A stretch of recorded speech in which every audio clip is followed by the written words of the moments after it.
welcome to MMOFTW Live with Bill Murphy. Down at the very bottom, you have Robert Graculin Lashley. Wave hi as always, Rob.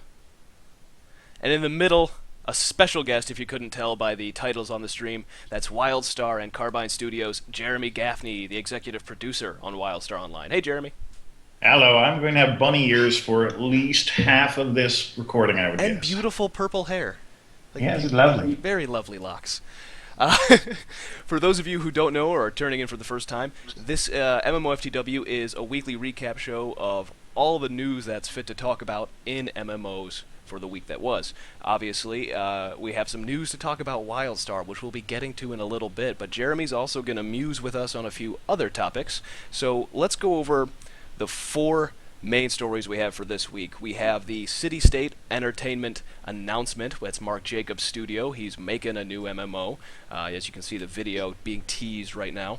We have the Neverwinter announcement that they have a beta weekend running, and we just recently played it actually at MMORPGcom, and we'll talk about a few of our impressions of that so far. We have the Tera free-to-play launch also happened this week, so we'll talk about that and how that's going and what it means for Tera players. And of course, we have the Wildstar announcement of a launch this year in 2013, plus recent press preview details, and maybe we'll tease some of the stuff that's coming up next week, because apparently, oh, guess what? My XSplit broadcaster says it's not working. Can you all still see me? I never could. I saw you for a second. There's a commercial running though right now. Yep, you're there. I'm there. So if I'm still there, I'm going to keep going and ignore the thing that says debug. And you guys tell me if it stops, and we'll restart the stream. This is technology, folks. All right. XSplit. Welcome to the future. Welcome to the future. Anyway. Blame Windows 8. So we'll talk about Wildstar Online. The pester Jeremy's for some more hints. We'll ask him a whole bunch of questions about the game. We got a bunch lined up, and if there's time, we'll ask even more from the audience. But we also have a community spotlight this week, which is a good one. What is the most beautiful MMO world? So we'll hear everybody's thoughts on that. Obviously, it's not going to be EverQuest 1, but maybe for some people it will. Couple people, they love that EQ1. Meridian 59. Okay, so first, City State Entertainment, Mark Jacobs, brand new game announced. You might have heard about it. It's called Camelot Unchained, which is going to be the spiritual successor to a certain Dark Age of Camelot realm versus realm game. Gentlemen, thoughts? Jeremy, right off the bat, the hardball thrown at you. So I think that was a pretty cool teaser, personally. And the question for me is, what parts of Dark Age, really want to move on into a spiritual successor? No, it's not a sequel. But seeing 3-realm RVR combat, that's all kinds of awesome in my mind. I really think it's one of the strongest ways to do PvP, because it's self-balancing with ganging up on whoever the toughest faction is. It's an interesting choice, I think, to go for a fully kind of PvP mentality and not have to churn out tons and tons of content, because it's mostly going to be a PvP game. I admire going hardcore. I admire going old school. I think there's a lot of things to be done there. So all in all, I thought that was actually a pretty interesting set of announcements. I think that's pretty cool. I'm an old school Dark Age fan personally too, so I like seeing. Who isn't these days? I feel like everybody comes on and is like, "Yeah, I played Dark Age." It's almost like the cool thing to say now. I was a Dark. That was a hib. What about it? Rob, how about you? What do you think? Well, I am a Dark Age fan. I still play Dark Age. People see me play it about once a month on this show or on this channel. I'm hoping that we'll see individual classes again in RVR have really specific roles. That's what I'm hoping for. So you have to really go 4-8, group combat on group combat. And if they're not going to have any PvE content, I hope they do something to make it stand out, because you're really going to have to do your RVR great. Yeah. But I am concerned about the fact that they're not going to have any PvE. It's kind of like, well, how does that work? Especially if they're saying they want to have like housing and different things like that in the game. It's like, are we missing something here? Well, I think. Go ahead, Jeremy. Go ahead, Bill. Go for it. I was gonna say, I think that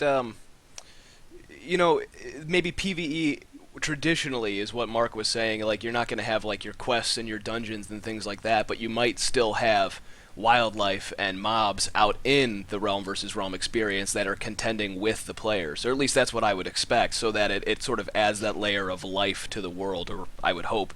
But I don't know, Mark's a pretty vocal guy, and we'll have him on the show, or actually with an interview not too long from now. I think next week we're aiming at, so I'm sure we'll hear more about it. But what were you going to say, Jeremy? Well, in the industry, I think this is marks something that we're going to see a lot of as new game announcements come up. What was one of the strength of Dark Age, in my mind, was also one of the things that hampered it, and that is that 3-realm combat was awesome, great PvP. But the problem is they had to make 3 times as much content. 3 different realms, all the quests. In that era there were quests, but they didn't really give you XP and that kind of stuff yet. I was waiting for WoW to come along, and so you end up getting starved for, can you do hundreds of hours of content in 3 separate realms? And the answer is, you can. It's just freaking expensive. Are you really going to be able to do that in every project? So I think we're going to see a lot more of PvP games, because that's easy. Hey, there's been DE Dust is being played in Counter-Strike for the last decade and a half, and it's still fun because PvP is fun.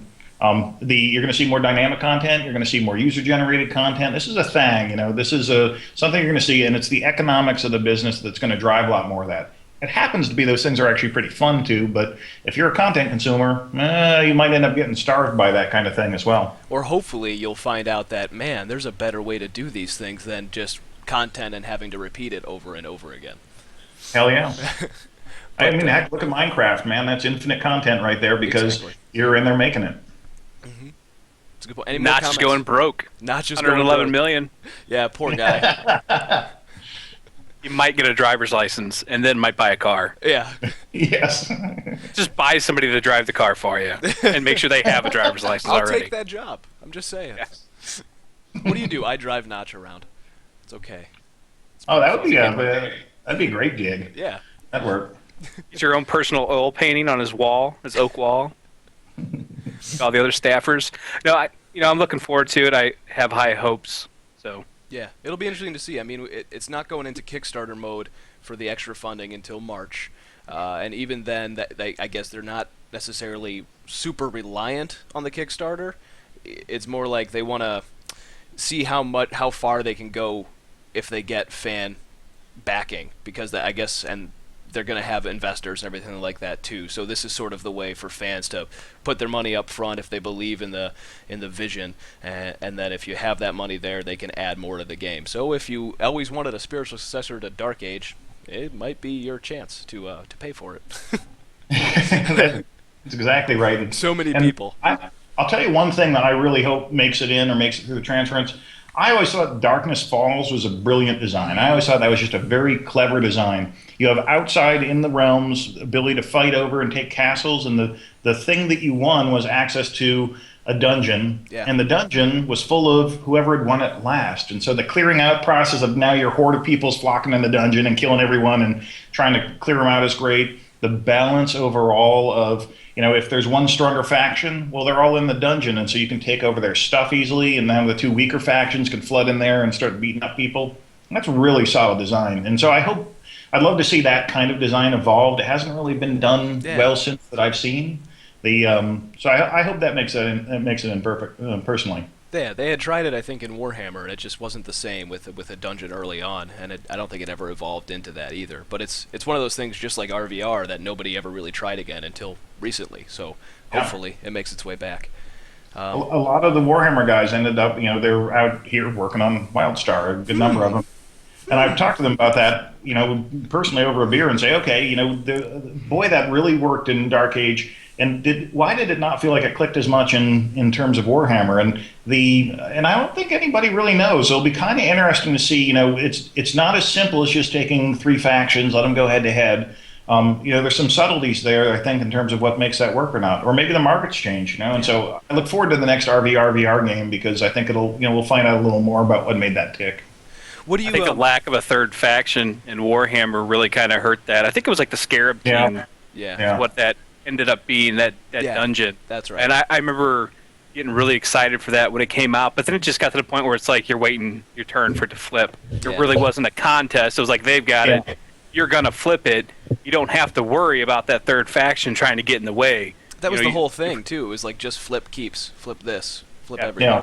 So you put that wild card in there, and then it makes it more interesting to go in there and try and get that dungeon. So I think that's one of the reasons why that didn't really catch on at Warhammer, like Darkness Falls did in Dark Age of Camelot. Good argument. And I know inside skinny on many games. I'll tell you, I know absolutely no inside skinny on Camelot Unchained, because one very simple incident. We were talking with Mark back in the day, before the EA acquisition of Mythic, and we were having a bunch of discussions on a bunch of potential business deals. And Richard Garriott went out and he did a interview, and on that interview he said, Dark Age of Camelot has the worst interface in the history of gaming. Obviously implying he probably didn't play as much Ultima Online as he might have, because an arguable statement at best. And so because of that, Mark called us up, me and Robert Garriott, Richard's brother, and he chewed us out for about a half hour straight about the fact that Richard had commented publicly on the worst interface in the history of gaming. So I'd like to publicly apologize to Mark Jacobs. I had nothing to do with that. Yeah, mudslinging right there. That's tabloid fodder. Okay. Exactly. We'll move on to the next topic, which is Neverwinter and its first beta weekend. We just recently had a press beta event, actually yesterday, where press got their first real hands-on outside of shows and conventions and things like that. We got access to 3 classes: the Devoted Cleric, which is a cleric build that's more of a ranged casting healer. There's the Guardian Fighter, which is your typical sword and board tank, and we also had access to the Trickster Rogue, which is your very sneaky, shadowy, nasty, stabby rogue. It was a lot of fun. I guess I don't want to spend too much time talking, but I really enjoyed the action of the game. It's got a very freeform action, sort of like Tera combat, where you have to aim at everything you're trying to hit. It's very cool, and there's tells from the enemies when they're going to attack, which Jeremy might know something about. That seems to be a new trend in these games. And a lot of user-generated content is already in the game from the alpha version. So it's kind of putting a lot of things together. But I don't know, enough of me. Go ahead, Jeremy. Have you seen Neverwinter? Have you been following it all? What do you think so far? So I read what just went up on your site about it, actually. I haven't been following it as much, although I'm a fan of Cryptic. I was executive producer for City Heroes, and so I have a lot of respect for them as a developer because of that. They've been experimenting, I think, pretty well with the user-generated content. I think that's something that we're going to see some games that really do that well and really succeed. There's a generic issue with user-created content, and I'm interested to see the next set of games that try to get over it. And it's this: it's that players don't play what's fun. Players play what rewards them the most. Mm-hmm. There was like a comic back in like a Dungeon magazine, Dragon magazine, like back in the 80s, sadly, which is there was a big crate, and there's a sign on the side that says Minotaur inside with a slot that says insert sword for 57 XP. That's the kind of mission that people want to play because it's most efficient to go do something trivial and get XP for it and get rewarded for it. And it's actually very hard to reward people for playing good content or playing the best content and not the most efficient or the easiest content. Mm-hmm. And so I'm really interested to see what their sort of next tricks are they have up their sleeve on that front, because I think that's the secret to a good Like, how are they going to make the Foundry rewarding and not just something that is okay to do when you're out of, content from the developer to play? Yeah, absolutely. And also just, it's great to see the ratings of how good the content is. What you find is people play the good content maybe once, mm-hmm. but what they play over and over is the thing where you can stick your sword in a slot and get 57 XP and do something trivial and get rewarded for it. And so when people are rewarded for doing things that aren't fun, they drop out, they quit. And so that is this. I think that's the biggest problem of any user-generated content game. Games depend heavily on that, is making sure the rewards come from playing fun content, not from playing, the easiest content. Interesting. Rob, you've played it. What do you think so far? Do you think Jeremy's onto something? Yeah, unfortunately, I think he is. It boils down to what's the best XP per hour that I can get through what content, the most efficient, which is the whole min-max game, is how can you be the most efficient. with your character. That being said, I hope that, earlier we talked about content churn, that we see some good modders, creators, designers out there working with this foundry and creating content for the masses. And, for every 100 ones that we're going to get that are a turd or just pretty much a copy of the previous one, I'm really hoping that we'll get a gem. And it's really going to be up to the community to do this. But look at the people that have made mods for Skyrim. Yeah. Look at, all these games that are out there. You build a community, people are going to mod for it, and the chances are there that we could just come up with something fantastic. The original Neverwinter was incredibly mod heavy, it didn't stick around because of the campaign. It stuck around because of the campaigns other people made. And I've seen some of the Foundry, the tools they showed us not too long ago. We did a preview on it and everything, I think last year. And it's really robust and really in depth, but it's not hard to use. So I think you're going to have people that maybe are a little daunted by it, but once they give it a try, they're like, oh, I can do this. I can make this character. I can make this kind of storyline. I think, like Jeremy says, the key will be to make that content not only fun and interesting to do, but they better have a really good algorithm in place that rewards it appropriately, so that you can have the loot, you can have the experience points, and all that kind of stuff. Yeah, because you just don't want to feel like you're playing inefficiently. XP per hour is boring, but you don't want to feel like you wasted your time, and you kind of do when you're playing like, okay, this is fun, but I could be getting more stuff. Back in EverQuest, I used to, in EverQuest is for the youngsters out there, there were non-instance dungeons, which meant that you go in a dungeon, everybody else is in the same damn dungeon, and so the best way to play, the most efficient way to play, is you go, you find a boss, you kill him, and bosses are really hard, breaking the room is really hard, so you kill this one boss over and over and over until he drops the stuff you want. And it was the most efficient way was bobbing for loot. You'd keep killing the same stuff. And me and my friends one day were like, you know what? We're going to go play the dungeon like it was intended, and we're going to go from room to room. We're going to clear each room. It's going to be really hard, and we're not going to have the best sort of loot per hour. But by God, let's go try just clearing the whole dungeon and playing it like it's intended, like if you've only ever played an instance, like it was an instance. Well, it turned out we had a blast. We had the best time we'd ever had. My little organized group, it was hard, it was challenging, it was a grand time, and we had a total hoot. We had the best time we'd had in EverQuest in months. And the next day, we went and we camped down to a room and we sat there and we killed the same damn mob over and over and over again because it was efficient. And we got driven out of having fun to go do what was efficient. And you know what, though? Just the entire culture's changed, because back then you probably look fondly on those corpse runs, with those hour-long corpse runs, and you look back, you're like, oh man, remember we did that? Oh, that was great. Now, if we had a game where you died and you had to spend the better part of your play session to get back to your character to get your XP and your loot pack, not a whole lot of people are going to play that game. They're going to be like, F that, I'm done. Let's go find something else. Someone brought there's a magic there too and don't get me wrong, I'm not nostalgic for corpse runs. If I never do a corpse run in my life, that is a fine thing. But there's no fog of misty, oh, it was so awesome then. But what you find out is, as a designer, and as a designer on a live game in particular, you tend to remove the parts that suck or the parts that are friction. But often you throw the baby out with the bathwater. If you have, because there were some benefits to it. In EverQuest, you had the group after level 6 or 7 or something like that. Mm-hmm. That sucked. It was annoying. People, if you forced that on someone today, people wouldn't do it, but you bonded. Because death mattered. If you saved someone from a fight, you leapt in and you killed a monster and saved them, they were like, thank you, thank you, thank you, and you bonded. There was a deeper relationship you could make through that. And so part of the trick when you're doing an MMO now, it's not just trivially be like, hey, let's make death not matter because people hate death. It is, what's the right balance there of having enough pain that you're stoked, when someone jumps in and saves you, and what's the right, so it still feels like it matters without having the mattering part be, we're going to smack you in the face with a shovel until you have fun. That's a non-trivial balance issue. I was going to say, you almost need like a grant from the MacArthur Fund and several years to figure it out. just to test that. Here's something too. When you would die and you would have your death penalty and you would possibly lose experience, it took you months to reach the level cap back then. You don't have that in games anymore. It's all about now the end game.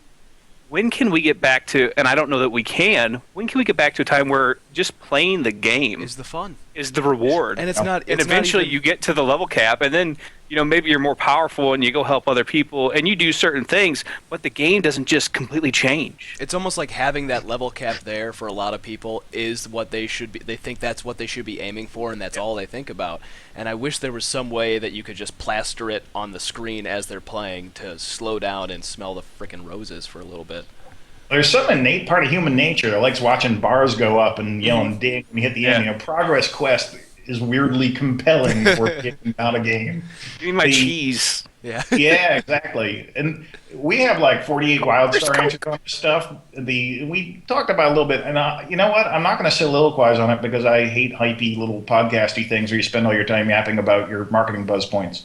But I really do think there are good answers on this front. I think that not just we're doing some interesting stuff around it, but I think some of the other games coming out are kind of poking at it in some new, interesting ways. It's one of the reasons why I like, bopping to. What is it? I guess it's Camelot Unchained, so therefore the Dark Age of is silent to go with the Django Unchained. Yes. It's why I like seeing some of these old school concepts coming back, because there's a nostalgia for that.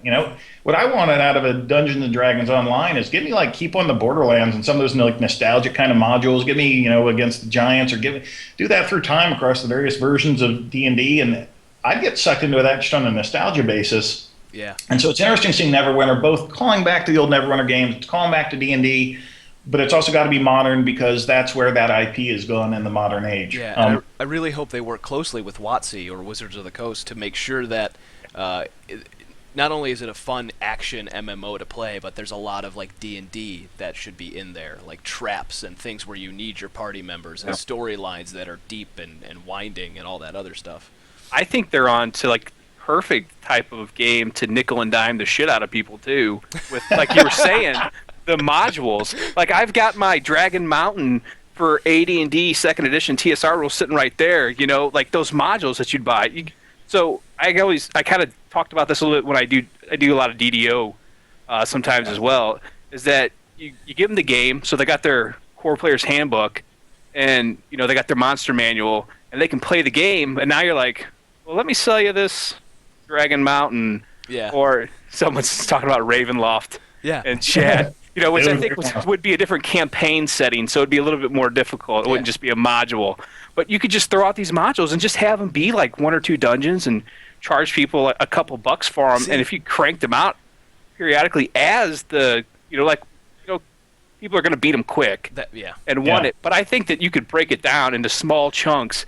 And as long as it kept coming, people would be happy, and I think they would gladly just give you a couple dollars at a time and not realize at the end of the day they spent more than they ever would in a subscription. Well, and you're going to see players. You're going to see players make those things probably before the developers do. You're going to see that kind of content.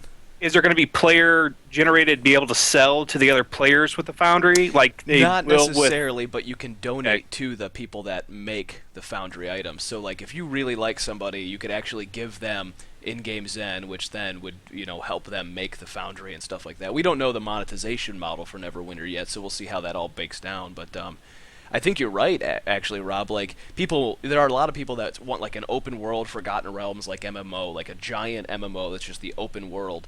But in a way, Neverwinter with this sort of like piecemeal and like module-based and campaign-based stuff that they could do could be more D&D than any open world MMO, really. Yeah, and since it's instance-based, is what you were mentioning during the review of it, that makes it easier to patch. It makes it easier to add new areas and that kind of stuff, so you can do it. Yeah. It's one of the things that we're looking at is I really think one of the ways to win coming up, if you're going to make an MMO, it's how frequently do you update it and how good are those updates? Because we run the numbers on the games. You run the numbers on games, and this is pretty much across all markets, pretty much across all games. My background, I started Turbine, so I know a lot of the Turbine products, and I was on the Ultima Online too, so I know a lot of the EA products and NCSoft, of course, for the last decade or so everything we've done. Looking across all those games, if you don't update a game for about 3 or 4 months, users start dropping out. Doesn't matter what else is going on in the game. It goes 6 months, they start plummeting out. And that's true pretty much everywhere. And so that's why you see most US games have gotten to the point now where they're doing quarterly updates, 3-month updates. That's why it's a sweet spot.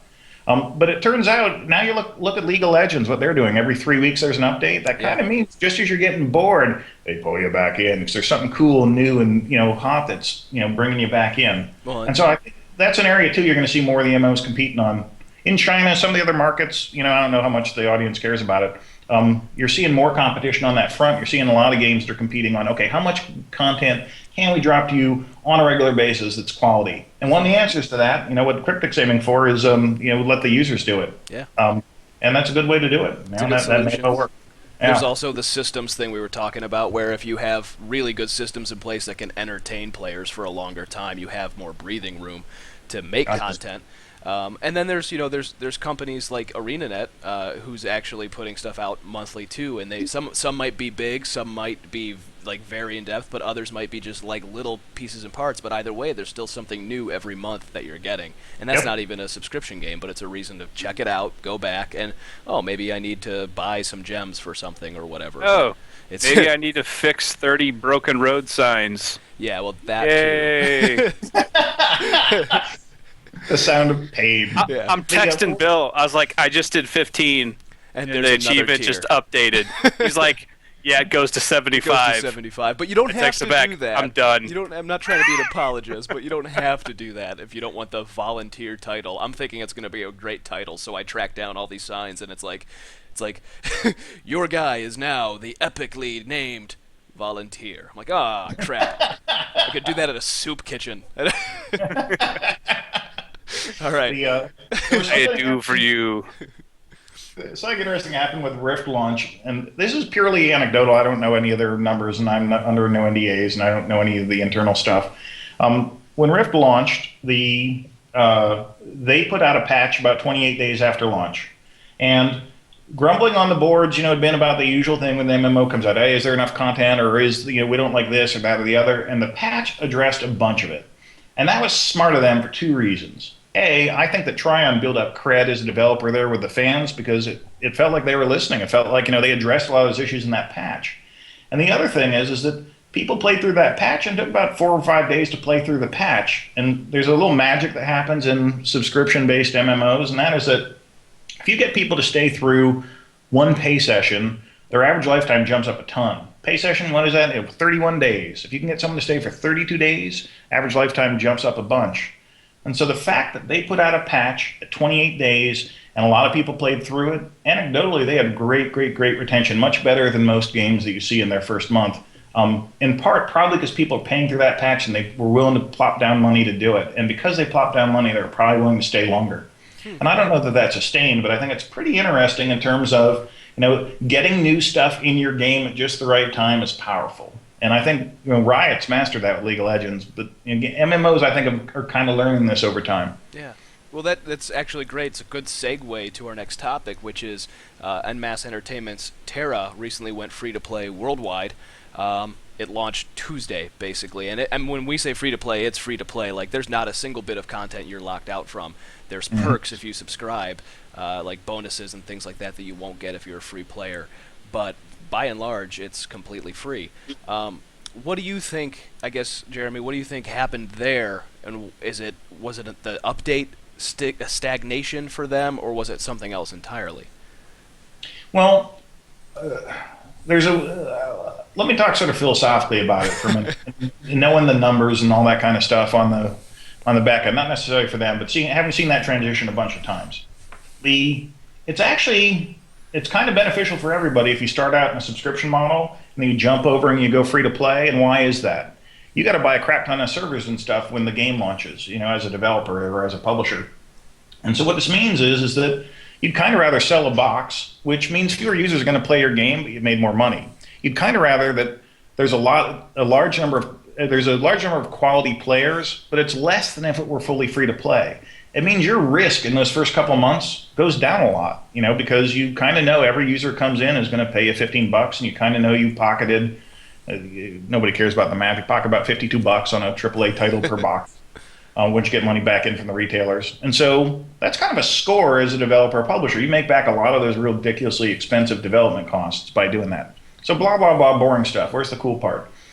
The cool part on that front is that when you transition free to I thought play, that was the cool stuff. oh, hey, I can. He's got more stuff for long times, but I can hear snoring across the internet probably too. You go free to play down the road, and what's going to happen? You're going to get a larger number of users. They're going to be more casual. That's actually a really good thing to have happen later in the live cycle because you're refilling up your servers with people. People hate it when subscription games go free to play or it's a market failure or whatever. I don't know. I think that it actually kind of works well for the publisher standpoint in some ways, and it actually kind of works well from the player standpoint from some point too, where it's like, well, hey, I'm going to go back and try this thing out again because I did enjoy it, but man, I wasn't willing to plonk down $15 a month for it. So in a way, it's kind of weird. I think everybody also kind of hates it, on the publishing side and on the player side. So weird dichotomy. It's definitely like a PR. It's almost like a PR nightmare, I think, when your game starts off subscription and goes free to play, or maybe not anymore. It's a little less sensitive now. It's almost like expected if a game is subscription and goes free to play. You're like, what took it so long? But I think Tera's going to be fine. I always felt like even reviewing the game, I wrote the review for it for our site. It's that it was a fun game and I enjoyed it, but I couldn't quite see myself paying monthly for it. I could see myself paying less monthly for it. I could see myself, buying stuff because the game's beautiful. I could see myself buying aesthetic things or things that would help me level faster and get things like that done because I don't have a whole lot of time to game these days. So when it went free to play, one of the first things I said was, "Oh, good, I can play it again." Just like you said. Yeah. Well, also, what players also hate? What are you saying, Rob? I was going to say, what players also hate in MMOs? Empty worlds. Yes. Yeah. You hate going into a zone. And this was one of my biggest gripes about SWTOR, even when it first came out, that you had all these servers with all these people, but everything was so segmented. There'd be like 10 or 15 people in one space, and that's it. And there's like 3,000 people on the server. It's like, where is everybody? This place is a ghost town, and this is supposed to be a populated game. You don't like to be in a zone in an MMO, even if you're doing your own thing. You're not playing with anybody else. You're just, doing your quest and being solo. You still like to look around and see other people. It's like being alone together. You like to be with other people, even if you're doing your own thing. The world feels dead when no one else is in it. Yeah. 60% of people play, massively single-player games. 60% of the MMO player base plays mostly solo, not in groups, not in PvP. It's super common, especially in our market. Worldwide, it's very different. I could soliloquize on why, Koreans play in PC game rooms, and so they tend to play with their friends and stuff, and so it's very different market to market. What's very interesting about that is when you're in an empty world, it kind of sucks. It's actually one of the reasons why we're going to transition fairly soon from friends and family testing into full closed beta testing. Is you just kind of need bodies in there to kind of feel how the world feels when there's lots of people. I'm having a kid soon, which means I'll be home for a few weeks. Just saying. Oh, good to know. Good to know. We need bodies. We got about 500 friends and family testers in a mature game. Early on, people are geeked up. You see 50% usual concurrency rates, which means, of those 500, at most you get maybe 250 in at the same time. You spread that out over, we have something like probably 140, 150 hours of content in there right now. And that means most of the time you see nobody. 500 people sounds like a lot. 250 sounds like a lot. In practice, you're on your own. And you need to get 20,000 or so different people in there so that 4,000 or 5,000 of them are online at one given time, so that it actually feels like there's some density to your world. And that's assuming you're big open world, not instance. If you're instance, you're kind of screwed. The world always feels empty. I want to make sure I also say that I don't think I'll be leaving my wife alone with the baby. I was just kidding. Oh, you will. I will. Trust me. Okay. But everybody tells me that. Everybody tells me that. This is my first. Anyway, continue. Rob, sorry. If you have an instance world and you look up there and there's only one channel, it's like, it doesn't have to be instance at this point. There's no one playing. But back to the business model of Tera, it's so good that I'm almost concerned that they're really going to need people just to give them money out of charity, or have some super knockout because it's so free. Mounts. It's totally because free. I almost feel bad for them. I almost feel like I have to give them some money because it's like I can't believe that you're allowing people to download this game for free, then play it for free, not locked out of any content whatsoever. You can get the level cap. They can have 2 characters. And God, if you were a founder, if you did already buy the box, which by the way, there were sales where you could get it for $5 on Amazon. as early as a month before this conversion happened, where you can have 8 character slots. I mean, it's just so good. It's so unrestricted that I kind of want to say, start giving some good mounts in the store so I can buy something, because you should give me I should do something. You have my money. You love to buy mounts. You're going to be a rancher when you retire, aren't you? You say that, but I've never spent a dime on a free-to-play game. But I want to now because they're so not restrictive with this. Yeah. Other games that are free-to-play, but then they put content walls up and you have to pay for stuff after that, I don't want to pay for that. It bums you out. I don't. That's true. And so what's the line between a good free-to-play model and a bad one? Has Tera gone too far with their free-to-play model? Well, I'd argue not, and here's why. When you saw the first game that went free-to-play that I know of from a subscription model that was of substantial size, in my mind was DDO, Dungeons & Dragons Online, over at Turbine. And I can't talk the numbers because I founded the company, and so I actually don't know them officially, but I'd probably breach something somewhere if I said it. But a ton of people flocked to play it, and something cool happened. Not only did they end up making more money from the public press releases they put out, they made more money from having all these people come play it now free to play, but the subscribers jumped up. And I don't think anybody predicted that, but they actually had a big subscriber jump by having gone free to play. That's pretty damn cool. DDO or DC Universe did the same thing, like massive increase. But there's the trick, actually, is that what you saw, and I know this anecdotally, I know this from conversations over beer more than I know this from, I've read deeply into the numbers. What you saw was the early guys who moved over from subscription to free to play. It looked like there was a massive, call it 500,000 people who were like, I want to play these MMOs, but I do not want to pay for them. I'm waiting until this happens. And they all flocked initially into DDO. And then as the other games went over, about half of them seems like they hit game after game. So DCU did that pretty early on. They got a good bump out of it.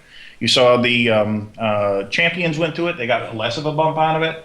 And maybe it's other issues, but it looked to me like there was a massive, call it 500,000, 700,000 people who wanted that strongly, and they have spread themselves out over each new game that's gone in that model, where you've seen much smaller bumps, I believe, in most of the games that have done it recently. Yeah. And so I think to succeed by being a subscription and moving to pay to play, you have to do something that's pretty damn cool to attract people out of those other games, or to broaden the market so it's not just 700,000 people and you're competing for your little share of 10% of them, but you're actively going to bring in a new million users, 2 million users are like, damn, that's cool, I want to do that.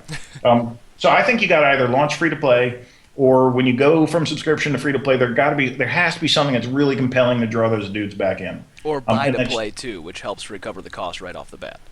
Oh yeah. I cannot tell you how many people I know that ever since this game came out, they're like, I'm going to wait for it to go free to play. Mm-hmm. Just like they're like, I'm going to wait. It's going to happen. Like, it was hands down, like there was not any debate. It was going to go free to play, and that's when they were going to play it. You see more people say that. They now. finally got the payoff, and I'm getting them all on Twitter. It's like, what server are you on? What server are you on? It's free to play now. Where you at? I'll be there. You know, and to the point where you're going to, when they had their free thing in January, their servers were pretty packed. So I think they got a lot of the returning players, and maybe they'll get a bump out of it. But you're probably right. I'm sure it's few and further between as time's going on. I got a bunch of friends on the Tera team, and so I hope they do well, because I got buddies over there, and I want them paying their mortgages and having little sleeping on your couch. Absolutely. Yeah, I think it will do well, because I do think that there's, just like many MMOs, I mean, they're flooding the market these days, but I think there's a niche for every single one of them, and there is a good spot if you design your game well, and if it's monetized appropriately, you can be the kind of game that people hop in and out of, and more I think there's a lot of MMO players that hop from game to game. I see a lot of my friends, and some are hardcore gamers and some are casual gamers. Their little Raptor thing will say, I played like blah blah blah blah blah blah blah blah blah in the past 24 hours, and that's 3 games, when it used to be I played 1 today, and that was it. Yeah. Well, also what you see is that churn is the thing we care most about in the MMO industry. It doesn't matter what model you are. How many players are you losing per month? And acquisition. How many players are you bringing in each month? And if you're getting more than you're losing, you're doing awesome. And if not, then it sucks to be. The clock is ticking to a business model change, or hey, it's time to work on the next game kind of change. Yeah. And so what's interesting about that is, churn, a good game churns maybe about 10% or less a month. Maybe 5% would be an awesome game. And so if you're only losing 5% of your users a month, guess what happens? Every 20 months, it means you have lost every single user you had. And probably you've acquired, you've recaptured, you've brought back a whole slew of new users. So you're probably actually not losing users, but what you've done, it's like the human body. Every 7 years, every cell in your body has died and been replaced by a new cell. So you are not the same person you were 7 years ago. Total mind freak here now. We'll move from numbers on to just freaking you out. Yeah, now I'm just freaked out. I feel. Yeah, I know, it's scary. I feel very existential. So if WoW today has 2 million users in it in the Western market, what that actually means is that, based on how long they've been out and based on what good games tend to churn, and assuming they're like most games, it probably means that 10 million people, 20 million people used to play WoW.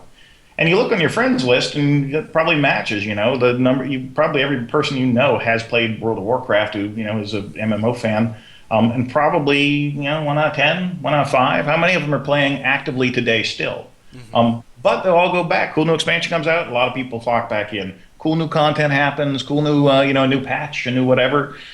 You see a lot of recapture. I think our business is going to be a lot about recapturing people or being cool enough that people leave and they're all pissed at you and they're not going, that game sucked, man, I'm never playing that again. But it's like, they go off to play the next WoW expansion, and then you put out your expansion, maybe they come back in, or you do something cool in your game and maybe people flock back. That might be more the model we're going to.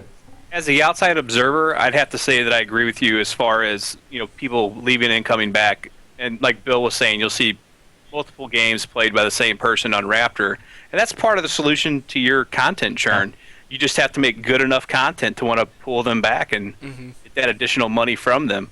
But people aren't like they used to be. I used to be married to my character, not literally married, obviously, but I didn't play. Oh, freaky mind freak. Yeah. Now you're a mind freak.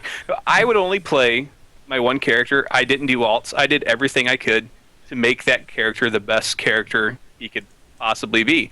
Didn't hop games. Now I'll jump games and move around. I mean, we really have to. We can't just play the same game all the time. And as I do that, I see my friends and people that I've gained with for a long time doing the same thing. They're going from game to game to game, and eventually they circle back again. So that's kind of the deal. Got to make it good enough that the people circle back to you, and you get their money again. I hate to stop you. Can you guys tell me if the stream stopped? Because I think it finally crashed on its own. It stopped for us, yeah. It stopped. All right. Hang tight. Yep. Tell them in chat. Okay. I'm restarting XSplit. I knew we couldn't make it through the whole program. They're probably like, we didn't get to... That was an unattended commercial break. My XSplit crashed. So we're back. It's good timing, though. You missed the gems that Rob was leaving behind, but we are just in time for the last part of our show, the last segment, which is all about Wildstar, as you can tell by our exile friend showing us around right now. So, Jeremy, let's just go right into it. 2013. That's the target. Yeah. Are you excited? I mean, you got to be, right? We don't know when in 2013, but... Yeah, I mean, there's only a couple of sleepless nights and long hours coming up to get it there. And for us, the number one is it's ready when it's ready, because there is probably no better way right now to set fire to a pile of, maybe $100 million or so bills than make an MMO and do not do your Elder Games, don't do your polish, have it suck along the way, have it be boring while you level. That's probably a grand way if you want to get rid of a huge pile of cash to do it. And so it's our intent, liking actual cash and like actually making games, is make sure we do it right. That's most important. It's more important than anything else. So how are things going? I mean, what's the team up to right now? How content complete are you? You did say that you have about 140, 150 hours of content now. Are we down to the polish and iteration part, or I mean, what's going on day to day? So day to day, we're doing some content generation still, and we're doing a ton of content polish still. The trick with these things is you make however many hundreds of hours of content you want, but it better be hundreds of hours.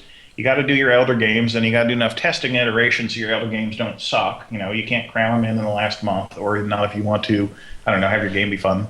And so right now what we're doing is we're testing Elder Games. We're doing, we've been doing a lot of PvP around the office. It's tricky. There's about 200 of us in the office right now. And so it actually takes a lot getting, if we do a 20v20 PvP match or a 40v40 PvP match, it takes a ton of effort actually just getting enough of us in there to go, try it out.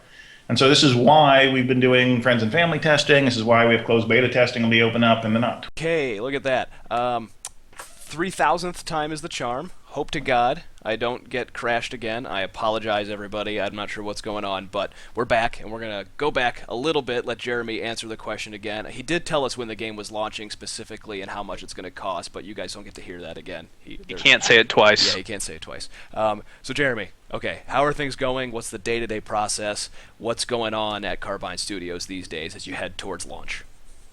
So I'll give I'll answer in a slightly different voice because so that we can have a different answer for those who heard it the first time.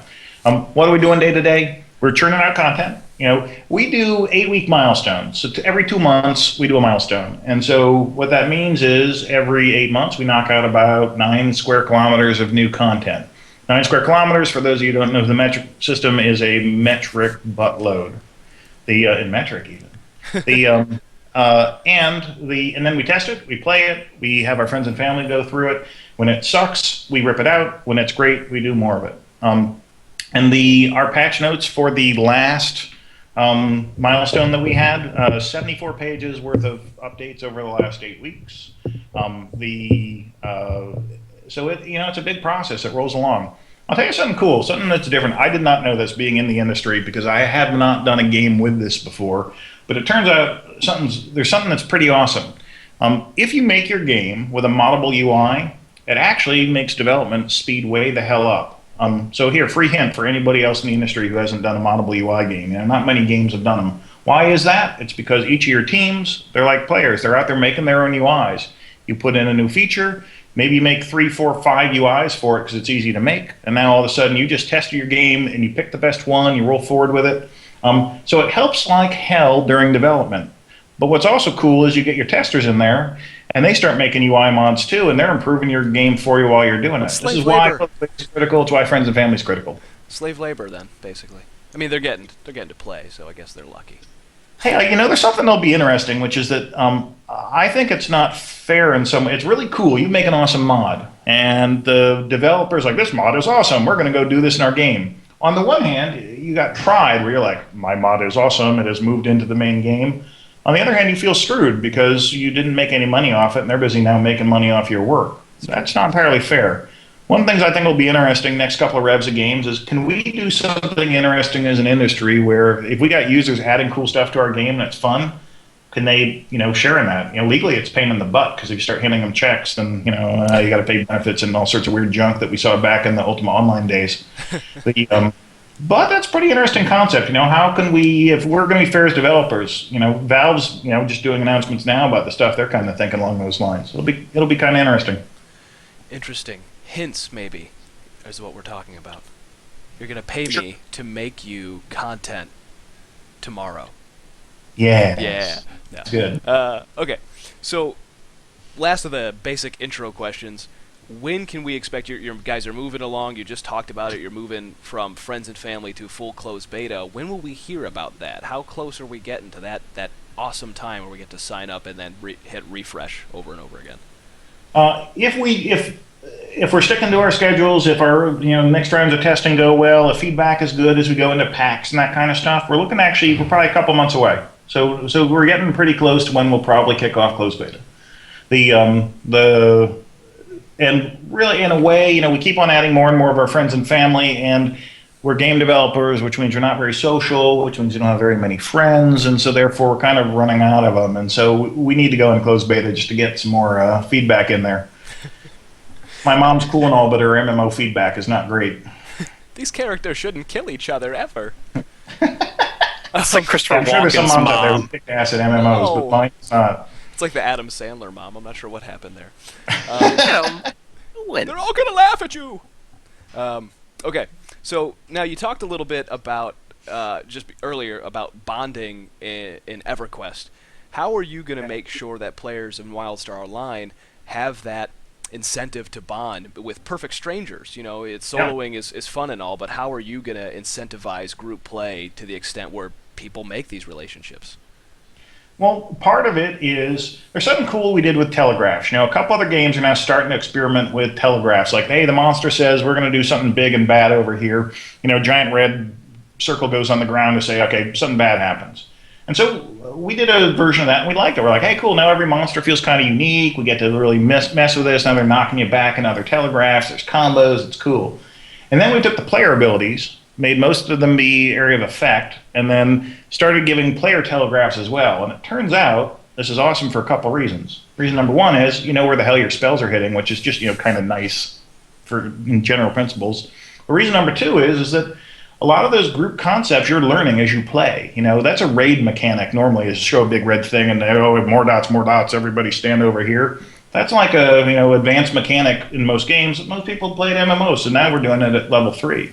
Well, it turns out when you can communicate with your other players with these player telegraphs, it turns out group combat is actually kind of fun because now you're sort of showing what you're going to do.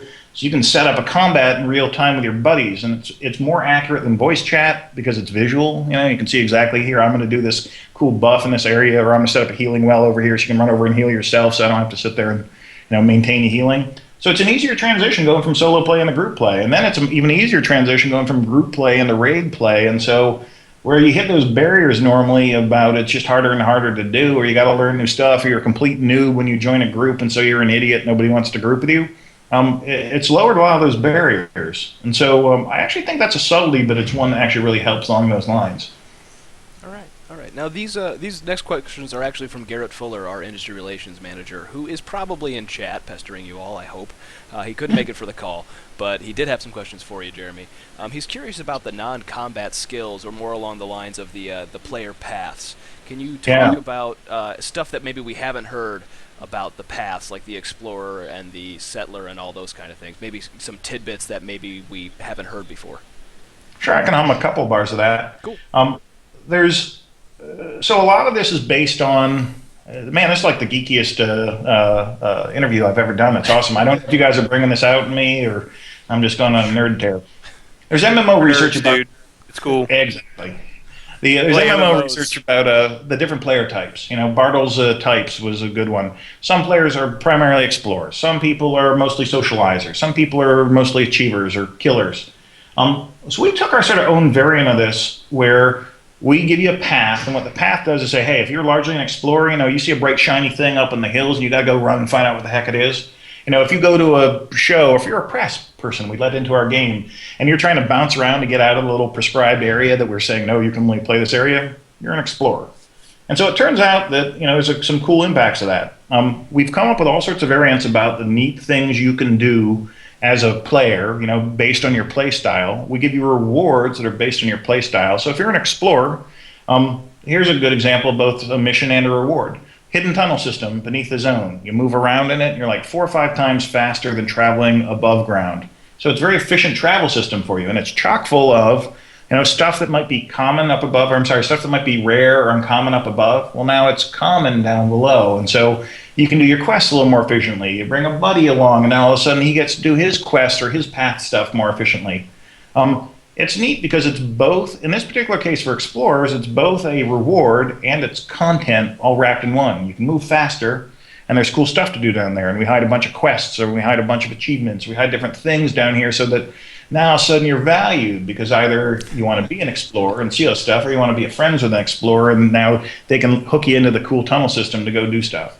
So that's the kind of vibe we do across all the paths, is interesting variation with the kind of stuff they do and interesting rewards. It's cool when you get like a jetpack or whatever, so you get a temporary flight power long before anyone else can fly because you're an explorer, you've earned it. Maybe it doesn't work as often as a mount eventually will, which is 24/7. Maybe it's, you can use it a couple times a day, but now you're unlocking this and you're cool and you have neat power that's helping you explore better. That's powerful. Yeah, and that also ties into the bonding thing too. I mean, it's right there. Hell yes. Yes, exactly. Yeah. Can you touch I was referring back to that. You meant to. Yeah. That wasn't your premise to actually see that relation. Is there anything you can tell us about the settler itself, which is more of like the, I guess, town building? You've shown it a little bit, but you really haven't. Yeah. Well, so here's the scoop with settlers. Settlers, 2 kinds of play styles. They are builders, because building is like fun. It's like an innate human thing as you like constructing stuff. And it's socializing, because when you reward players to help other players in the game, that rocks for 2 reasons. A, you're satisfying that social need, that socializers have to go be helpful. And as a developer, you're like, score, we got players helping each other instead of trying to, gank each other and sit on each other's, corpses' heads and steal all their stuff and take their short swords and their 7 gold pieces off of all the noobs. Those are 2 big benefits for us. And so with settlers, what we do is we take all the cool stuff we let most player or all players do in housing, which is, dig gardens and build a house and freeform play stuff and all that great thing. We take those kinds of things and we let them do it in all the quest hubs. You can build up the quest hubs, make the quest hubs cooler. We give some things like building an outpost near really tough content, and we do some pure sort of sandboxy stuff like you can put a campfire anywhere in the world. And everybody who uses that campfire, maybe they get, you get some extra rest XP if you go to sleep near it, or you get a strength buff if you warm your hands at it. Everybody who uses that campfire gives the settler XP. And so you get this cool dynamic now of, an interesting social puzzle. Where can I put my campfire that is not completely infested with other settler campfires? Do I put it in town? Well, there's probably a ton of them there. Do I put them near tough content? Well, people appreciate it there and want to use it. Did I find a neat spot, where other settlers haven't placed and I can feel real smart because I found it? That's a pretty cool geometry puzzle based on socializing. That's kind of stuff that geeks us up as designers because, you haven't really seen that done before. And anytime you get to do new stuff, you're kind of stoked because, it's fun doing the stuff that hasn't been done before. It's true. Setting precedent. I like it. Yeah, crazy. So that all ties into a lot of the grouping stuff, and I know there are players out there, players watching right now too, who are more solo-oriented. How are you enhancing solo gameplay? Will somebody be able to come into Wildstar and freely just spend their time on their lonesome? And if so, are they missing out entirely by not participating in those other activities? And so there's three basic, beyond the pack, beyond explorers and all that kind of stuff, there's three basic kinds of players. You either you want to play with your friends. That's like 15-20% of people, when we do the test, US market, something like that, who mostly play grouped. They play dungeons. They want to play in a group, small or large, PvE group content. Then you got PvP, which means you want to kill your friends instead of play with them. And so that's, again, 15-20% of the market is like that in our market. Then you have no friends. And in our market, that is 60% of people, and you're playing largely solo. It's interesting because it's like a massively single-player game. You have this like sort of big stage, then you get to go play on it, and it's more compelling than a solo game. But you want to play solo. That's most of our market. Most players play that way, and when you run the numbers, the numbers have been decreasing. I think because players are getting more mature, they play more MMOs. Maybe they're bored with it's very hard to make compelling solo content. You've killed 10 goblins enough time. If we're throwing 10, go kill 10 more goblins at you. You don't care it's a new art style or it's a slightly different this or that or the other. You're like, I've killed enough damn goblins in my life. And so we're seeing those numbers decline a bit, more people going in the other kinds of content. But we believe it's just a large number of people like playing that way. We like playing that way. Good chunk, about 60% of us like playing that way. So anyway, long story short on that is, because I can soliloquize on anything for a long length of time. What are we doing for solos? All the effort we're putting in, when we say we got hundreds of hours of content, a lot of that is that we put tons of efforts because solo players consume content. It's what they do. PvPers don't consume content. They're happy playing, DE Dust again. They're happy, they're happy. How many maps do you really need in League of Legends? Not very many. Spoiler alert. And why? It's because PvP, you get innate variation out of just the people you're fighting with and the people you're fighting against. Not true in solo content. So we're doing it in Elder Game for soloers. Soloers are pretty neglected in Elder Games, level cap content. Why? They consume content. It's hard. Daily quests, those get old. Rep grinds, that's pretty damn old. So what we're actually trying to do is update very frequently, at least a monthly basis, and specifically aim this towards solo content is a lot of that, so that people actually get new stuff to consume on a monthly basis or better. And more than that, we want to actually expand the storyline as we do it, so we don't just have a static world. You come back 3 years later, it's the same damn storyline, but the storylines move forward. It's like Lost, where you actually have a story you hopefully care about, and maybe it's not like Lost because maybe we fully plan it out for a couple of years and don't get lost along the way. No offense, Lost. Cool TV show. That was too much of an answer for you, wasn't it? No, I was just thinking I wonder how many people are either agreeing or pissed at you right now in chat. I can't. But maybe like a fair mix. Mostly positive reviews. Good. Yeah, we base it on actually watching players, and we base it on actually rolling the numbers and seeing what people actually do. And so a lot of what we do is statistics based. So it's great to have an opinion. It's great to be like, oh, my friends play like blah, but the numbers are pretty interesting to be able to roll through. Well, and I like the fact that your content itself, not only could you do it solo, but it's still at the same time incentivizing the ability to help out Sure. other people. You don't have to group up with them, but you're still helping other people. It's Yeah. there, that ability. Will there be like an open tagging system or anything like that? Could I help Joe Schmo, Joe Blow over there who's about to die? That kind of stuff? Yeah, absolutely. Because what we try to do is hit the balance. I think this is a fairly solved problem in MMO. It's a little different because it's more AoE combat, and it's freeform targeting and that kind of stuff. But you need a solid tagging system in where you're never pissed at someone who's trying to help you out. You know, oh, that guy's dying, I'm going to run over and save him. And then you're pissed because he stole half your XP or he stole the quest loot or whatever the hell. You need a solid tagging system to get around that. And so I don't know that we, break the newfound barriers of interesting tagging systems, but for sure we do, kind of the best what's out there. In general, it's pretty tough to screw each other over. And it's pretty, we reward you if you save somebody from dying in general. That's the kind of balance you want to hit. Cool. All right, that's it for Garrett's questions and my intro questions. Now it's time for Mr. Lashley, who's got some zingers down there. Go for it, Rob. I have one that's not on the list, and I don't think it's that tough. So I'm going to ask you, are you cool with it before I ask it? And it has to do with LFG. Looking for group. We've recently seen some games that have come out with not very robust LFG systems in it. Do you guys plan on having that feature at launch to help with the group content? Yeah, so we have it in today, actually. The prototype of it, I guess, or semi-final version of it. I'm sure it iterates as we go forward. So yes, we launch with it.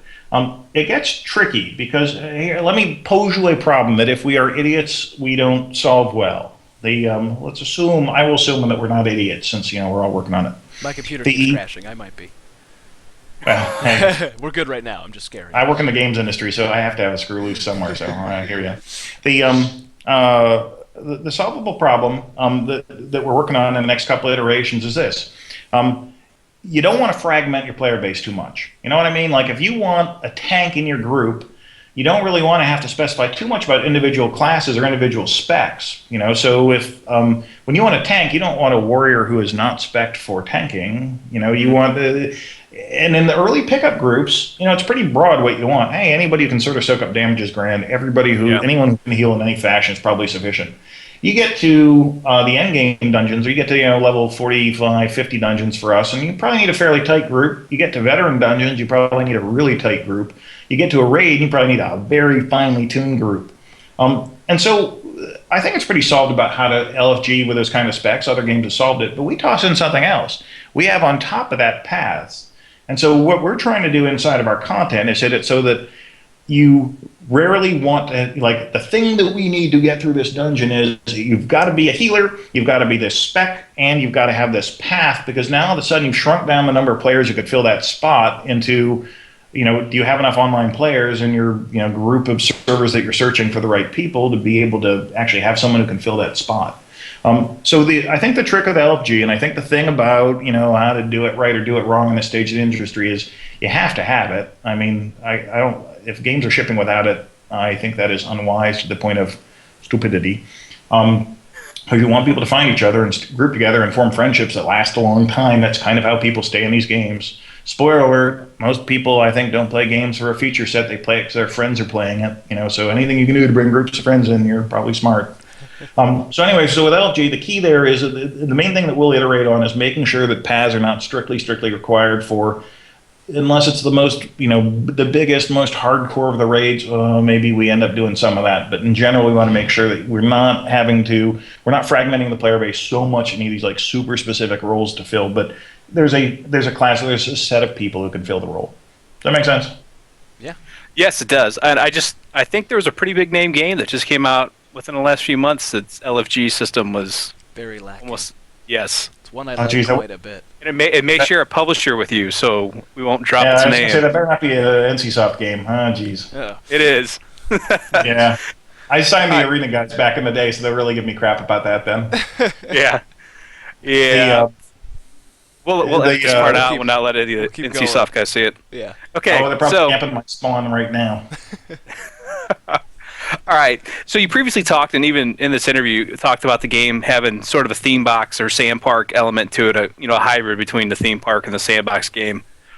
With PvP being really organic to sandbox type games, how are you guys going to address that in Wildstar?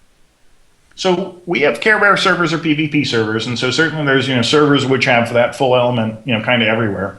The am I allowed to use the the lingo? We have servers which allow PvP and those which do not allow PvP. So it turns out one of the things I like to do is when you bring up new servers and that kind of stuff, you kind of let the players decide. In a given market, in the U.S., people tend to flock to the non-PvP servers, and you go to the Russian market, and people nobody plays PvE; it's all PvP. Screw the Care Bears, and so it's kind of interesting how people sort of self-select into that. What I think will be most interesting in PvP, well, and some of I think in a way instances are kind of the enemy of sandbox as well. But what we've done is really have a lot of our sandboxy elements. Some of them are out in the open world. All that settler stuff I'm talking about, it's pretty damn sandbox. And it's not necessarily even PvP related. But then you look at war plots. War plots, we take all that cool housing technology where you can normally, dig caves in the ground or dig gardens and plant, flowers and happy little wishing wells and that kind of stuff. And we have instance PvP where you're building a whole persistent battleground. And then you're fighting battleground against battleground. So you have player-made battleground against player-made battleground. But it's instanced, but it's enough people. The test we're doing right now, we'll basically do it till it's fun. What's the right fun number? But what we've been testing is 20v20 and 40v40. That's pretty damn sandbox. That's full-fledged sandbox. And so we don't so much look at it as like, hey, is it a sandbox game? Is it a theme park game? Is it sand park or theme box or whatever the hell?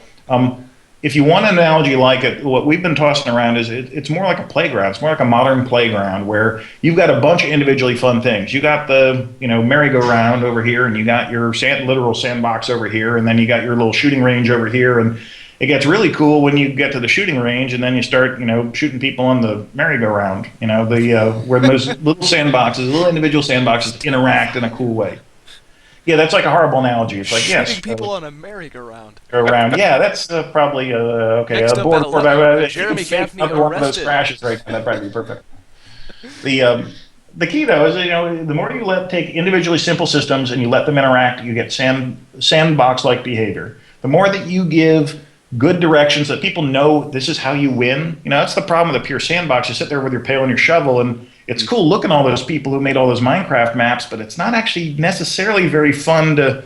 Maybe you suck with the pail and shovel. You know what I mean? Like, you got to give enough direction. Grand Theft Auto nails that, I think. Cool sandboxy elements, good storyline on top of it, good quest direction. But if you want to say screw the quest and go off and you're just doing jumps and achievements, grand balance. I think that they did a very good job of having the right elements of both. And so I think everybody's got to have their own spin on it, and we have our own spin on it.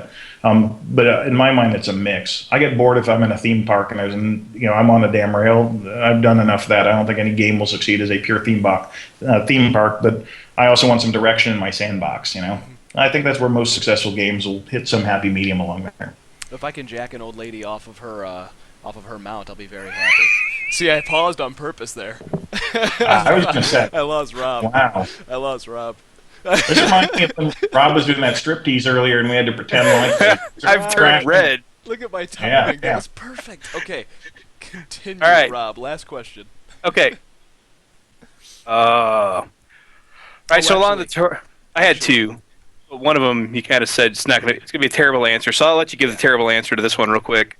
Crafting is becoming really important in some of these upcoming games, or at least they're saying it is. It's going to be really organic to the game, kind of like the Elder Scroll and further on down the line, Pathfinder.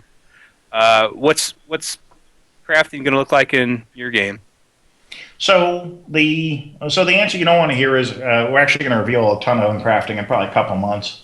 And so I can only give hedgy answers. But here's the coolest answers that aren't hedgy. We believe in variation. Every MMO you level up. You start off level 1, you end up level blah blah, or you have X skill points and you're getting more. Climbing that ladder is quite fun the first time. But I think a lot of the issue that a lot of us have who's played MMOs before, we're still playing MMOs, is climbing the ladder the second or third time in a different MMO is, it gets lame very fast. I think that's why a lot of people love their first MMO and then they're never fully satisfied with the next and the next and the next. I think that a lot of that is why. And so within that, so we believe in variation. That's why combat is very, very different. Every monster has a different series of attacks. It's not because we feel like throwing tons of monsters on it. It's because we don't want combat boring. We want interesting variation. Then we want cool stuff in the environment so that fighting monsters, and the same monster in a different location might be different. Now you're fighting with a minefield, and you got a kick ability. You can kick them back into a mine and watch them blow up. Well, cool. Now I have a different series of powers to use. If I'm smart, I benefit well. So what's cool about crafting is we have the same mentality. You see a plant, and you chop it, and little leaves fall off, and seeds, and you can go plant the seeds in your garden back in your house. Okay, that's kind of cool. But it's pretty boring if it's just that over and over again. So there's a chance that the plant might be on the back of a giant monster, and it pops up and starts trying to eat you. There's a chance the plant is a little monster and gets up, runs away, and you got to run after it, trying to knock seeds and stuff on it. You saw the ore monster back in the Friends and Family video we did, whenever that was, like 5 months ago or something. There's a 1 in 100 chance in that zone that when you see an ore node and you go and you bang on it, pieces flying off, that it jumps up and it's a giant freaking ore monster, and it's summoning in all sorts of ads on you. You're running around, your pieces of ore flying everywhere. It's a huge reward, but that huge reward is trying to eat you at the same time. That's fun. That's variation. That's randomness where you don't feel randomly punished, but you got an extra challenge by doing it. And it wakes you up. And that was the moment. Yeah. Not to cut you off, but that was the moment where I said, I'm now interested in Wildstar. Well, all the stuff I'd seen up before that, when I saw them attack, go to mine that node, and the ore monster came up, and they killed it, and they went inside of it and mined it, that's when I said, this game's for me. Yeah, that's the joy of a little dynamic content in there, too, is, how much cool stuff can we give you where it's not the same damn thing every time, or it wakes you up from it. Awesome stuff we will reveal. I think we have a really cool and unique system for player variations on recipes, and so we'll talk a lot about that when we do our reveals. And also the way that we do leveling of crafting, I think, is actually really interesting. And so I think there's some new stuff to be done on that front. Only about 10-15% of people self-identify as crafters mostly. I got numbers coming out of my butt tonight. However, they're super passionate, and we want to be the game too, where not only is there good leveling game in crafting, but there's also elder games for crafting. That's our kind of vibe overall. I think a lot of people with crafting, if crafting was more viable, and it wasn't just something that people do, but something at the end of the game where you still made things that mattered, I think more people would do it. But maybe so. I think that might be one of the whole which came first, the chicken or the egg. It's craft. Do people not craft because they're not that good at the end, or do people just not craft because they don't like crafting?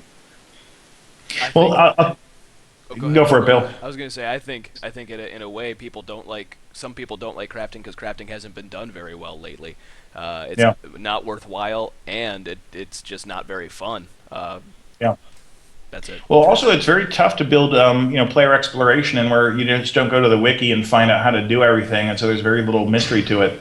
When we did Asheron's Call a billion years ago, in '93 or something, we put in this cool system. I had this brilliant idea, quote unquote. I did stuff that was good. I did the Allegiance system where you were incented to recruit new players and stuff, and that was a cool social bond and stuff.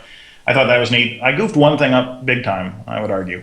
We did a spell system where it'd be kind of cool if you would discover your spells individually, like a magician who has to go through all these little combinations, and you find uniquely your spells.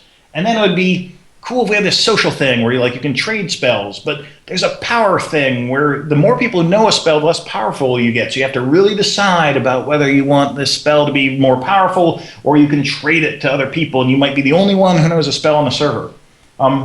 And that sounds actually pretty cool. That actually could be done well, but we didn't do it well. We put in an algorithm where it could be reverse engineered fairly easily, and everybody figured out all the exploration pretty damn fast. And we didn't know stuff because there weren't enough MMOs out yet. That people quit, and when people quit the game, they don't give a crap about the economy anymore, and so they hand everyone all their damn spells anyway. And so rapidly, all these disincentives you have, that's an example of overthinking your design on a pretty grand level. It was a cool idea. It could be done well. I did not do it well. I won't put blame on anybody else. Cool. All right. Well, that's a good answer. I enjoyed it. And last question. Everybody else might have enjoyed it, but I know I like crafting. So, you talked about the Exile faction. Sure. When are we going to see the Dominion? Yeah. I can actually answer that for him. No, go ahead. Yeah, go answer it for me then. Next week, Sam Porfazana will have his preview of the Dominion. I was kind of hoping, Bill, that you'd let the man talk, and maybe we'd find out a little bit more about it now. Oh, did I ruin it again? Sadly, Bill nailed it. That is exactly right. That's what Lincoln told me is exactly what you would say too. But he said you could hint at it. So can you give us some hints? about what we'll see in the Dominion. Yeah. So we just did our Exile reveal, and the Exiles are, in many ways, kind of the scrappy little good guys. The Dominion are not. Anybody can be good or bad in either faction, but on balance, the Dominion, they're the jerks. If there's political backstabbing going on, they're behind it. If there's some big, creepy, nasty plot going on, they're usually got a thumb in that pie. And so where the Exiles are sort of the happy, bouncy group as a rule, these guys are the jerks as a rule. And we will reveal more next week. I believe next Wednesday, right? The 13th. Yeah, the 13th.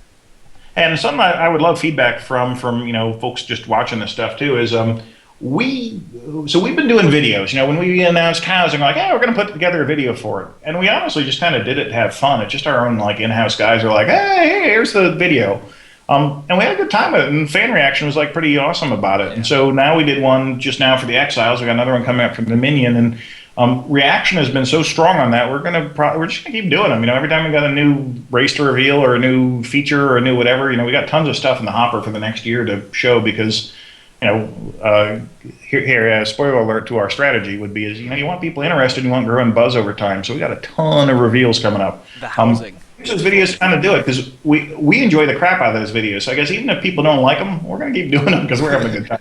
I think the housing one was what turned a lot of people on MMORPG on because a lot of those guys on the forums are housing aficionados, and when they saw that video, they're like, "Oh my god, I'm watching this game now." And just the housing we'll dig deep into housing and probably a PAX East kind of time frame, cool. And start revealing more and more of that as part of our clever plan to stage stuff out and have cool stuff to talk about every month. And the housing's cool because it's very easy to make. Just visual housing is kind of fun. First day we put housing in the game. We did our first play test. It was about 100 of us on the team at the time. So we opened up over lunch. We crashed by the end of lunch. We crashed an hour later because of a bug. The bug was that over 64,000 objects had been placed down, and it turned out that we had not handled that case. That's 100 of us putting down 64,000 objects over lunch for fun. And we hadn't tied it yet into cool systems. We hadn't tied it into trade skills. We hadn't tied it into the quest system. We hadn't tied it into cool rewards. Hadn't tied it into war plots. Hadn't tied it into squad. It was just visually decorating your house and putting cool things, building a loft, putting planks down and jumping around on it. So just that part's compelling, but I honestly think housing done right is more of, what Archage is doing, more of what we're doing, and just tying it into more interesting systems. So not only does it look visually cool, that's key, but it's also got to be fun and have some meat to the system. UO-style housing was pretty awesome. That's probably nostalgia fog on there, because getting all your stuff kind of sucked. But, man, stealing everybody else's stuff was pretty awesome. Yes, it was. So I'm going to be able to steal other people's stuff in your game, right? I hope. But if you can get past the turrets and giant rocket launchers that are floating in the sky next to the house. And those really play into war plots because it's all about having big stuff to blow people up. See, now you got me excited because at PAX also, folks, just so you know, we're going to have our annual, we do it twice annually now, Future of MMOs panel at PAX, and Jeremy will be on it actually this year, so a little pimping for that. That's over PAX weekend. I think it's Saturday at 5:30 or something like that, but that's 2 months. We'll remind you again. One more question before we let you go, and we're going to skip the community spotlight. I know you guys are torn about that one, but we got to let Jeremy eat dinner. What are we going to see at the Ark ship? I think you got any hints for that coming up next week? Yeah, here's what we're doing at Ark ship. We believe in interacting with fans as real people and stuff. We assume that on balance, you get them maybe without the veil of anonymity that on the internet means everybody can be a jerk at whim. We like talking to real people. We like having them play the game. We like having them tell us to our face, hey, this was awesome or this thing stunk. And so our goal with Ark ship is get fans in, get people on the big MMO websites, for instance, let them play the game, let them get a little freeform and ask questions and give us feedback. So that and we secretly troll for data too, and we find out and we make sure that enough people are dying, enough people like this class or the other class or this path, the other path. It's useful. It's mutually beneficial. So we get to reveal a bunch of stuff. We get to interact directly with fans, and we get to troll for data and feedback as well, which helps us make the game better. All your ulterior motives, I swear. Yeah, I know. I don't know if they're ulterior. If I'm just okay, here's our secret plan. But yeah. That works too. You're like a Bond villain. You got the beard and everything. Just keep doing it. We're using you. Yeah. Enjoy it. So here's a 30-second community spotlight for you. The because I thought that was actually a pretty interesting thread All right, going cool. on Let's there do on it that real front. quick. We'll do it real quick. You go first. I love the one person who said Asheron's Call was like the best graphics of its time. That though. Yeah, It was a beautiful world back in the day. Yes, I know. Back in the day, we had a good window there of 6 months where it was pretty cool. Now it looks like crap when you roll back on it. Boy, I think there's a ton of really good, a lot of common threads we hear there. I think Tera's got a great looking world. I think Ion has a great looking world, not to pimp an NCSoft thing. Guild Wars did something great, which is they have big epic points of interest that you can see from a distance, but you go close up and it doesn't look like crap. I don't know how they did that, or I'd reveal their secrets, but that's actually, I think, a real key to making like a beautiful world. Is big, interesting stuff. It's interactive, and when it looks great from far away, and it's like how to walk around the zone. You get up close, and it does not look like a pile of poo. Mm-hmm. That's an art form. I think it's very strong for them. Yeah, great art direction on Guild Wars 2, and that was actually going to be the one that I brought up first. Is that their world is absolutely stunning. It's like this painterly look to it. Yes, it's very pretty, and I think carried into the UI, and that's Daniel Doshu, man. That dude yeah. is a rock star. He's Yeah. he's super cool. It's something about stylized worlds, and not to flout your ego, Jeremy, but Wildstar's got it too, just from what we've seen. There's something about style over realism for me in games. I don't want a game that's going to be hyper-realistic that approaches the uncanny valley too much. I want something that I can look at this year, and then 5 years down the road, it's still going to look good. You're dead on about why people do that, especially MMOs. Also, look at every genre in the U.S. right now. Top of the genre, in MMOs, it's WoW, stylized look. League of Legends, stylized look. StarCraft, Warcraft, stylized looks. I guess there's some Blizzard threads through there too. Yeah. Team Fortress, number 3 shooter. Like, people love it. It's an attractive style people dig, but also it ages so much better than, hey, it looks hyper-realistic today, and 4 months later it looks like crap because the next awesome shooter came out, and now you look aged, you don't look cool. So very insightful as to why stylized gets done in our industry so often. It's because it ages well, It takes 5 years to ship the damn game, and then hopefully it's still out there at 15 years. It still looks good then. Yeah. Right when you ship, if it's already looking dated when you ship, you're in trouble. Rob, yours. Yeah. What your picks? Non-trivial to keep that up. Yeah. As far as MMOs that stood the test of time, I'm going to have to go with the World of Warcraft, and because they use that style. Mm-hmm. We weren't looking for hyper-realistic graphics. They were looking for stylistic graphics that could run on any number of machines. Mm-hmm. Had to keep it to where the low ends could run it, because that's where most of your player base is going to be at, and it still looked good. Yeah. I mean, even now, it doesn't. Obviously, it's starting to show some cracks and some wrinkles, but hey, all of us are. But the new stuff looks so we can't sit there and pick on the game. And I'd be a hypocrite. I do way back Wednesday. I focus a lot on old games. So yeah, but the old zones in WoW are starting to look aged, but like the new stuff, a lot of those old zones they kind of facelifted when they went back with Cataclysm. Yeah. But Pandaria looks amazing. I mean, like it's fantastic looking now. Like it looks like it could have come out. I played it in early beta. Haven't touched it since then. Even those old zones, strong shapes, strong silhouettes, those still look good. The textures, very solid sense of color. And they did lots of cool tricks. The sun rises and sets in WoW in exactly the same place. Like it's only ever happening in the west. Why is that? It lets them paint lighting and all that kind of stuff into the mountains and all that. So you didn't need real-time lighting. You didn't need like awesome super-duper shadows and that kind of stuff because you were able to bake it in because you did those kinds of tricks. And nobody really stole those tricks since then. You know what I mean? They really knew their crap. They really knew how to do that well. Like, ton of respect to that group. Obviously, our studio here, Carbine, was founded by about 20 of the seniors and leads off of World of Warcraft. Since then we have a lot of non-Blizzard folks and various things. So not kissing their butts, but but otherwise, really solid stuff. I agree. WoW has aged great. Yeah. Then as far as new games, Tera, a lot of those Korean influence that kind of look like Crytek, Unreal Engine or Unreal 3 engine games. They have amazing looking. Arcade is going to look amazing. Yeah, and Bless too, the other one that's coming out with Unreal Engine or Crytek 3. And Guild Wars 2. I like how it looks like one big giant watercolor painting. That's what I. Yeah. That's like if anybody asks me, the art style in that game is why I played it. I just hit the map key and watch that cool map swirly in with all the pretty painted swirls and whatnot on it, and then it zooms back out, and I'm like, But then the problem is you have to play the game, and you're like, oh damn, harsh. I'm just kidding. I'm just kidding. I enjoy Guild Wars 2. Rob's a classic game hopper. I'm the one that's still. Me and Ritlock are fans. Yeah, see. He's Vanu, by the way. Anybody wants to know? Ritlock's Vanu. That's Dude, amazing. rockin'. Can we do that? Can he do that? Can he play PlanetSide 2? You can.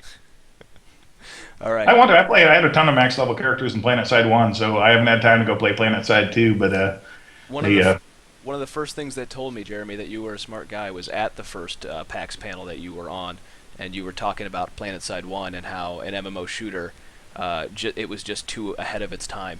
And now you can see that it's doing just fine in this time.